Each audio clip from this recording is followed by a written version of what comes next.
Welcome to the Inner West Library Speaker Series. Before we begin today, I would like to acknowledge the Gadigal and Wongal people of the Eora Nation on which this podcast is produced and pay my respects to elders past, present, emerging from across all lands this podcast reaches. Today we'll be talking to Lucy Tweed, who is the creator of Every Night of the Week, an Instagram account full of recipes for people who don't like recipes. She began her career as a food developer and stylist, working for 9 years at Donna Hay magazine, learning all about the beauty of simple fresh food. Lucy has worked in food styling, menu creation, travel writing and art direction for various food publications and providores. Some days you want to cook, other days the goal is simply food in mouths. Welcome to Every Night of the Week, a cookbook for people who don't like hard and fast recipes, a wildly entertaining and practical cookbook filled with shortcuts and permission to do it all your own way. Welcome, Lucy. Hi, Kathy. How are you? I'm very excited to be talking to you today. I've got some questions for you and I hope I don't get a bit carried away because I love everything food just like you do. Absolutely. It's easy to get carried away when there's food involved. Yeah, it sure does. Lucy, how did your amazing Instagram page Every Night of the Week become a book? Was it your followers that inspired you, or did it come from a passion that you had yourself? Oh, you know what?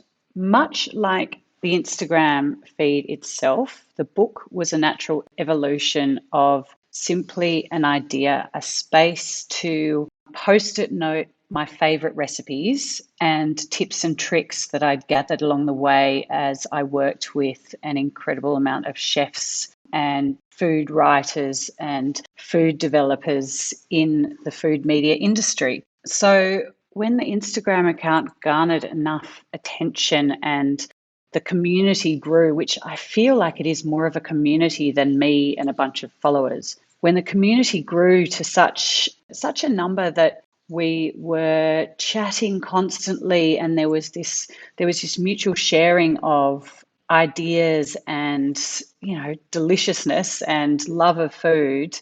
It was then that the next step was, luckily for me, a publishing company, Murdoch Books, came to me and said, let's turn this into something in print so people have it on their kitchen counter. It's absolutely beautiful. Thank you. Yeah, thank you. It was actually by demand also, I must say. There was I do have a great relationship with everyone on Every Night of the Week, and what starts as a quick comment turns into a back and forth banter and then becomes a DM where we're constantly chatting. And so it was quite often that people would say, when are you doing a book? And not so much a few more directions on recipes or a few more concise measurements rather than just the casual baby fist, which I like to throw in, the baby fist handful of parsley or whatever. It was more so because it felt deserved, and rightly so. I feel like this book is just as much everyone else's as it is mine. It's ready to get dirty in the kitchen with you. I'm surprised they didn't say to you, I haven't got a baby to put the parsley in your fist. But we all know, don't we? We know what Yes. it is. We all know Yes. it's instinctual, I think. Like a stone's throw. Yeah, it's like a stone's throw. Yeah, exactly. How difficult was the task of deciding what went into the book with all the amazing recipes that you have posted on Instagram? That would have been very difficult. Yeah, it was. But I think for me, a few recipes stand out as, I don't know, miraculous in their own right, I suppose. Where I've kind of discovered a cheats way, or far be it from me to discover anything with food because I've only been in the industry for 20 years and I'm only 40. Food's been our sustenance, our connection space forever, But discovering for myself, I suppose, might be a shortcut or a hack or a fast track to deliciousness that may have seemed daunting to me via a traditional process. So those types of things are the things that I turn to for what I wanted to share with people. There is a lot of influence from cultures, different diets, and these are all based on, enjoyable experiences for me. So variety.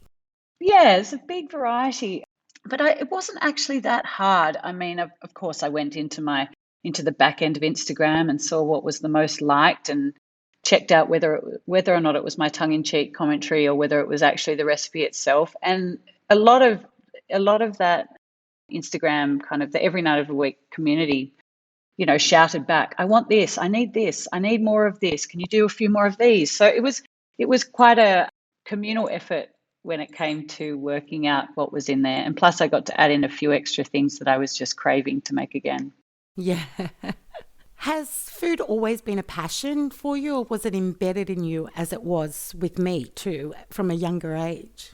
It was definitely embedded at a young age, without a doubt. I grew up on a smallish hobby farm in the Hunter Valley, and my mum gardened, and she would, shove a crunchy green bean into my mouth before I could whinge about something as a child. And then on our weekends with Dad in Sydney, he'd take us to Yum Cha, or he'd take us to Una's so we could eat pork knuckle. And so we really had this kind of really lovely environment to explore food. But I suppose the passion for me is what manifested this whole situation, Instagram, and then sharing. And I mean, I before I began the Instagram account, my husband used to have a rule that I wasn't allowed to talk about food unless we were kind of hungover and really hungry and planning food, because I would talk about it constantly. And so it has always been a passion for me, and just it's always been there. But thankfully it's grown into something that I can call a business. That's fantastic. So, did you cook when you were little too, as well, or did you just do all the eating? I did cook. I From when I was 9, like I said, we grew up on a little hobby farm. So we had chickens, we had cows, we had access to veggies in the garden, which was great. But I remember one of the first things really learning how to make was meringue, and Oh, because we'd have so many fresh eggs, and I used to race home and constantly do a batch of. They were small bantam chickens, so when I'm saying this now, I feel like that feels like a lot of eggs, but they were small bantam eggs. So mm, bantam chicken's a smaller chicken, and so their little eggs are kind of really petite and sweet. And so I'd probably do a batch of meringues out of 5 bantam eggs, and then pop the yolks in the fridge, which my mum had turned into mayonnaise. But making a chewy, crispy disc of egg white with sugar was one of the first things I learned how to make, and that was with a manual egg beater back then. So it was either yeah, pure elbow grease or a turning gizmo, a yeah. handheld turning gizmo. But yeah, that was one of the first things I learned how to make, and just playing with the kind of different ways you could do a meringue quickly and end up with a chewy, brown, caramelized, delicious kind of flatter biscuit, or the softer, slower way where you end up with something airy and crisp and light and kind of angelic. That was kind of one of the nicest, earliest memories I have of learning about food and its different processes. No eggshells? No eggshells. No, I actually remember knowing how to. I could separate 2 eggs in one go, one in each hand. It was a whiz. I don't know if I could do that now. Oh, that's funny. Donna Hay has given you a thumbs up with her testimonial on the front of your book. Can you talk a little about what a normal day at work was like with her? Yeah, of course. It was such a great time. I mean, that was like the fat end of the stick for print media for food, I think. Like magazines were at their all-time high, but the age of the internet and blogging and access online was imminent. So we were kind of at this glorious glamour stage of just being able to produce really incredible shoots, you know, akin to a fashion magazine, really. When I look back on it, Yeah. there was a longer process and planning. It was really great. When I was there, it was a team of about 15 to 20. Every Wow. Monday, we would sit around a big table and all chat about our weekend, and then have our planning session for the week. Being a bi-monthly magazine, we definitely were able to stretch out our planning sessions and really deliver really quality content, really thought out seasonal stuff. Yeah. So I was the stylist there in the beginning. So I would, well, all the way through actually, but I would work with the kitchen team, and we would plan the look and feel for that would suit the magazine. So if we were doing an autumnal apple orchard story, I would head off out into the distance and do a reconnaissance mission at a few apple orchards and find the best spots and the loveliest nooks and crannies with the most beautiful autumn leaves.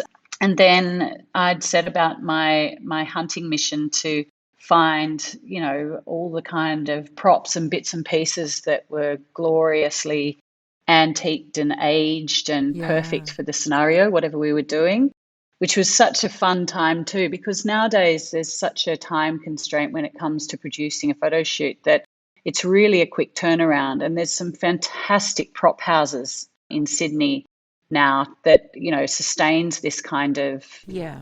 this churn through shoots kind of process. However, back then there weren't really any prop places designed for food media. So it would mean, heading down to Barrel and going to, I think it's Crazy Jane. It's a Crazy Oh, Jane's, heading down to Barrel and finding some beautiful cheese boards and going to Michael Green Antiques on Willara and seeing if they had some bone-handled knives I could borrow, and then heading out to a junkyard in Windsor and finding the perfect weathered red apple chair. It oh, just was wow. really, you're really able to explore the beautiful places, the hidden secrets of Sydney and the stores. So it was very fun time. And then you would all jump in the cars at 4 a.m. and roll out to wherever this apple orchard was that I'd found. And Hmm. we'd set up and shoot for a full day, not even knowing what time we started or finished, and then tumble home in the evening and unpack and get ready for a whole new week of doing the same thing. It was quite an adventurous, fun time. I bet it was. It was probably pretty tiring too, though. Such a long day. Exhausting, Yeah. exhausting. But Yeah.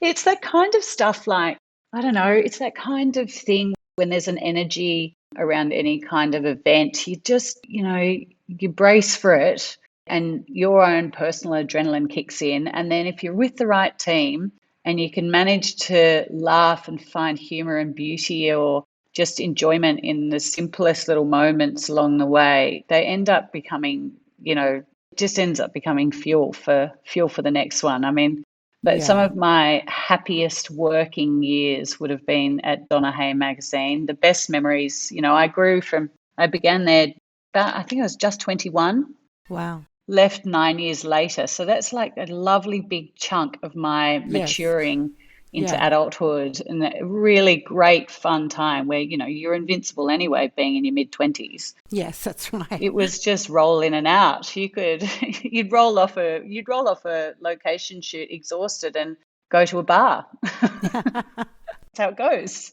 I remember those days well.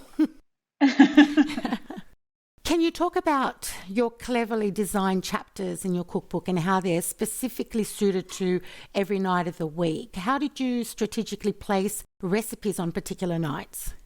think it just kind of felt organic to me, because I just do believe it doesn't matter what day of the week your week starts on. So if you're a chef, your weekend may be Monday, Tuesday, and then your Monday may be Wednesday. But Yeah. there's always a start day. Monday has a far greater energy if you're doing something that you love. So Monday for me always feels there's a certain air of, I'm going to lock this down. I'm in control. I know what I'm doing. Even if the whole essence of you is to live on the edge, you still like to be in control of that edge. Monday's your day to get everything in and let everyone know that you've got this. And then Tuesday rolls in, and that has a similar kind of energy, and it's backing up Monday, but it's the second wind of Monday. Wednesday is kind of the miscellaneous day where, we all refer to it as hump day, but it's kind of the one day where I always forget what day it is. So that in itself feels like it should be a marker that it's Wednesday. Yeah. And then we hit Thursday, and we've forgotten to cook the chicken thighs we bought on the weekend. Thinking, what can I throw that together with? Can I just do it all in one pan? How can I hack this together? Oh, I've got some leftover something. Let's put that with this. Is there a salad I can just throw with some barbecue meat? We're clutching at straws. We're on the home run, but there's a slight glance over at the save me button. And then Friday is just, we made it. We've burst through the gates. Let's all just relax. Whatever's in the fridge, we'll chuck it together. You don't really mind because you know the next round of shopping's imminent. And then Saturday and Sunday follow through. And so it becomes this kind of almost like a yoga routine, really, if you think about it. There's a Yeah. beginning, a middle, and an end. Yeah. And it's just Yeah. nice if you can harness that so organically, really organically. It just doesn't matter if your Monday is actual Monday or your Monday is Wednesday. It's all just there. I think my Monday would probably be Sunday because I prefer to cook up something really big and have leftovers for Monday and get away from Monday Yeah. cooking. Yeah, because we're all different. Whatever Yeah. works for everybody. Yeah. So different. Yeah. Yeah. Great recipes for everybody in your book. So that's the main thing. Yeah. Now, I really love, I'm going to try not to laugh here, but I really love your no fuss attitude to some of your recipes and how they are so doable. You made me laugh with so many tongue-in-cheek comments next to the recipes. I would like you to talk about how you managed to get 8 meatballs from 1 kilo of mixed pork and veal mince. How important is a sense of humour when it comes to home cooking? Oh, it's absolutely crucial. First of all, back to the meatballs. There's a giant wedge of cheese inside each of those. So when I'm making that, is kind of this ebb and flow of, is this going to work? This is totally going to work. Is this going to work? This is totally going to work. It's kind of, that's me constantly whenever I'm cooking. So don't worry. I've had quite a few people message me, DM me and say, I had my doubts about this recipe, but it's a winner. That is me every day. I doubt constantly. And if we're doubting and succeeding, then where do we get to find the enjoyment and the laughter in it? Do you know? So I think that while cooking it's seen as a chore alongside vacuuming the housework, the washing Yeah, up. But unlike those chores, which you can kind of check out and have a little bit of meditation time, it's kind of relaxing doing something that yeah, you don't have to think about. Cooking requires a tiny bit of imagination or just a kind of reinvention. Even if you just cook the same 10 meals, you still need to come up with those 10 meals at some point. You still need to register whether your oven's running hot or if the chicken's bigger or small, whatever. You have to kind of be a little bit engaged to it. So I think having a laugh along the way is absolutely crucial. And I think also food just brings back so many memories for me. So I might be cooking something and remember the most ridiculous scenario I've ever been in and associating it with that dish, and then forever cemented is that enjoyment. The other thing to remember, this cookbook is not at all like a directional Bible of what you must do and what lists you must make. It's more like a kind of hand holding, hair stroking, encouragement support book. you can It's your do permission this. slip to just have a little fun and break the rules. You can do Yes. this. You can substitute anything for anything, really. Yeah. Not really, but you can. I've had people say, I can't get matzo crackers. How can I make your miso crack without the matzo crackers? I'm like, I don't know. Maybe you could use some crisp dried Lebanese bread, or there's a friend of mine in New Zealand who's just thrown in Jats crackers instead, which would be fantastic because it's salty and buttery. So, Yeah. it's the same goes for finding a fancy cheese or a funny shaped pasta. Doesn't matter really. You don't have to put it in those particular things. It's just grab the gist of it and go with it as well as you can. Yeah. Yeah. You mentioned in your cookbook that your family has a dislike for eggplants and that you cook them only for yourself. Is there something that you hate that you will not eat, and why? Do you know, I get absolute FOMO not liking something. I really do. I Ah, think so. Whenever I don't like something, I kind of go into a little bit of a deep dive into why and what's the knee jerk reaction for me. Why am I not liking it? And it's usually quickly fixed by a cooking process or, just reminding myself that experience was just a bad one in general. It's not the food's fault.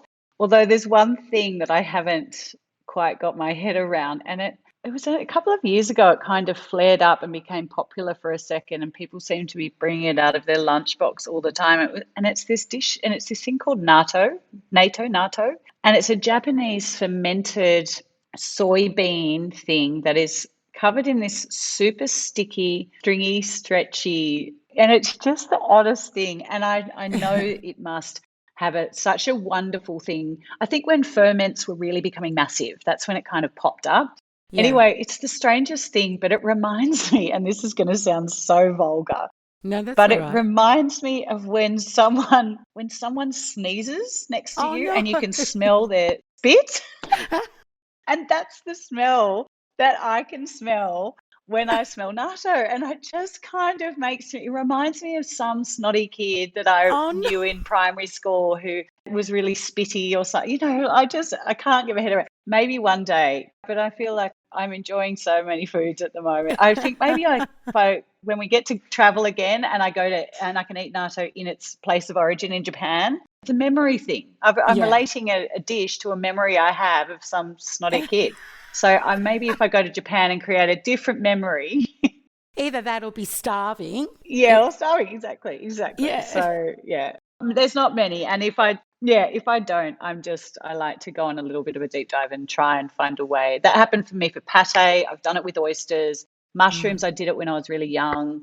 I really do feel left out if I'm not enjoying something that everyone else thinks is fantastic. It's my one FOMO. One FOMO. You're allowed to have one, Lucy. Yeah. Lucy, very, very quickly. Okay. There's a 1 second responses. You're not allowed to think about this. And then Okay. I've got my last Okay. question Okay. after that. Okay, let's go. Pizza or pasta? Pasta.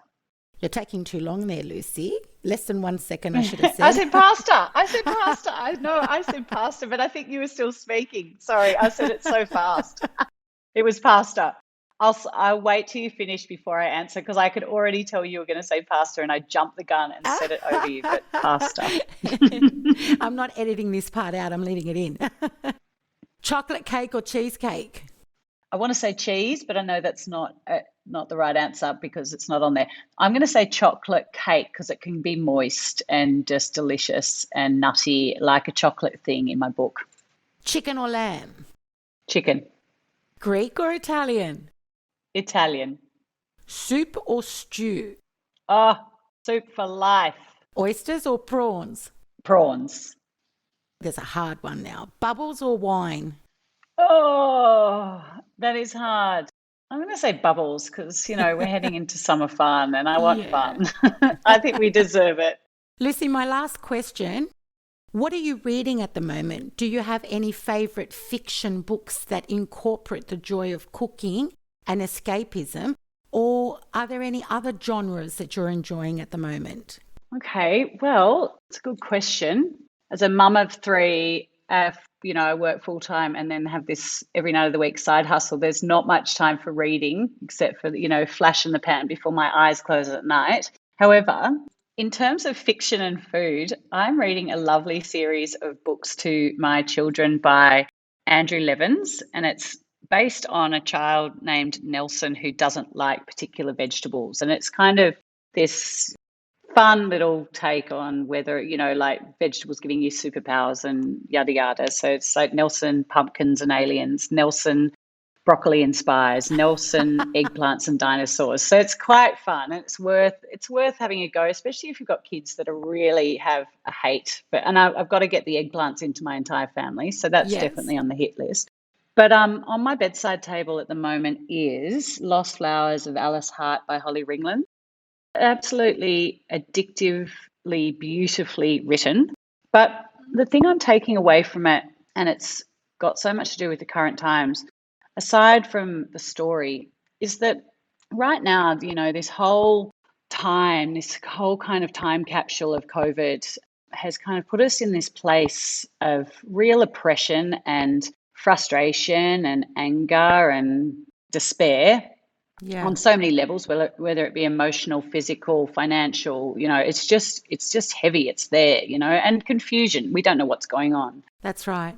I think one of the things that really made this book's really made me feel is that prior to this, all of these kind of hard, trying moments in life are often experienced alone. This COVID situation really is like a war or a famine. it's a Yeah. real journey that we're all going on as a community. And I think hopefully as we're nearing the end of this, we get to kind of start to see the camaraderie that we've been able to kind of, experience this with our fellow human, and how even if it has really pushed us down, that just on this home stretch to just remember to be kind, as if you are going through this alone and you do really kind of need some support. And so kind of having that, just that last little bit of kindness and happiness and generosity to people as we kind of hopefully wrap it all up and get to move forward with life. A lot of us haven't experienced anything else like this, and No. it is one of those things. I mean, a lot of trauma only is experienced by you as an individual, and you are alone in it. So it's kind of it is a little bit of time to appreciate it. It's made me feel like it's nice to appreciate the fact that we are all in this together. I feel like I Absolutely. might have to pay someone royalties for saying that. Is that a Yeah. catch? Is that a slogan that I might have to pay royalties to? But we are all in this together. So Yeah. yeah. We are. Thank you, Lucy, for your time and for a wonderful chat. We wish you all the best with your cookbook every night of the week and with all future publications. Lucy's book is available both physical and electronic formats at any of our Inner West libraries, ready for you to borrow or log on to our catalogue and place a reservation at any time. If you would like to purchase Lucy's book, please visit your favourite independent bookstore online or in person. Bye everyone, and thank you for listening, and look out for upcoming digital content through the Inner West Library What's On and social media channels.